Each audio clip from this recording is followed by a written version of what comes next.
अब जो डिस्कस कर रहे हैं उसका टॉपिक है हमारा कि कौन कौन सी एक्टिविटीज को हम यूज कर रहे हैं, कौन कौन सी, जब हम एक सॉफ्टवेयर को बनाते हैं तो कौन कौन सी एक्टिविटीज को हम यूज करेंगे। तो इस एक्टिविटीज के अंदर सबसे पहला जो पार्ट आता है आपका, वो पार्ट आता है कि हमें रिक्वायरमेंट गैदर करनी है,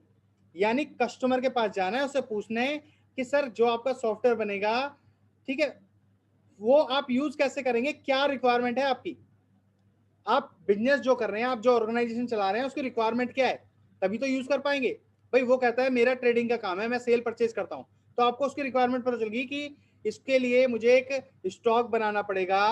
ठीक है, स्टॉक को कैटेगराइज वाइज करना पड़ेगा, ये सेल करेगा,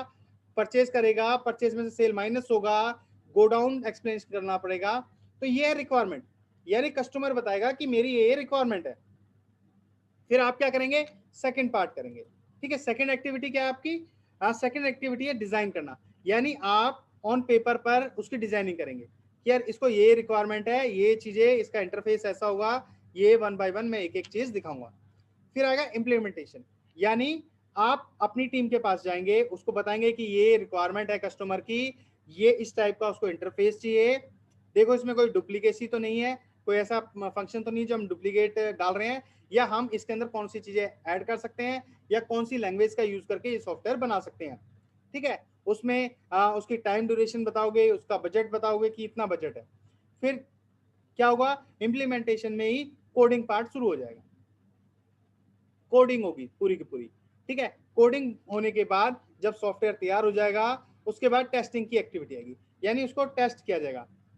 टेस्ट करने के बाद जब उसके अंदर सारी कमियां निकाल दी जाएंगी, ठीक है, फिर क्या होगा, डिप्लॉयमेंट किया जाएगा, यानी उस सॉफ्टवेयर को यूजर्स को दिया जाएगा,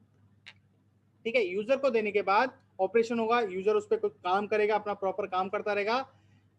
और वहां पर जैसे मान लीजिए एनवायरमेंट चेंज होता है, अभी आपने देखा कि 2017 में जीएसटी एक नया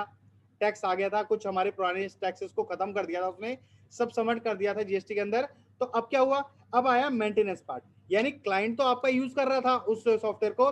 बट जैसे ही जीएसटी आया, उस सॉफ्टवेयर ने क्या कहा कि भैया मुझे जीएसटी की रिक्वायरमेंट है, तब आएगा आपका मेंटेनेंस पार्ट, यानी मेंटेनेंस पार्ट में जाकर आप अपडेशन दोगे, आप उसको बताओगे कि भैया अब इसमें एक नया फीचर और डालना है जिसका नाम है जीएसटी। तो क्या है कि पहले रिक्वायरमेंट आई, फिर डिजाइन आया, फिर इंप्लीमेंट आया, फिर टेस्टिंग आया, फिर डेवलपमेंट आया, फिर ऑपरेशन आया, और लास्ट में मेंटेनेंस आया, ठीक है। तो ये कुछ एक्टिविटीज हैं जब जो आपको सॉफ्टवेयर बनाने में हेल्प करती हैं, आपको ये एक्टिविटीज करनी पड़ेंगी जब भी आप सॉफ्टवेयर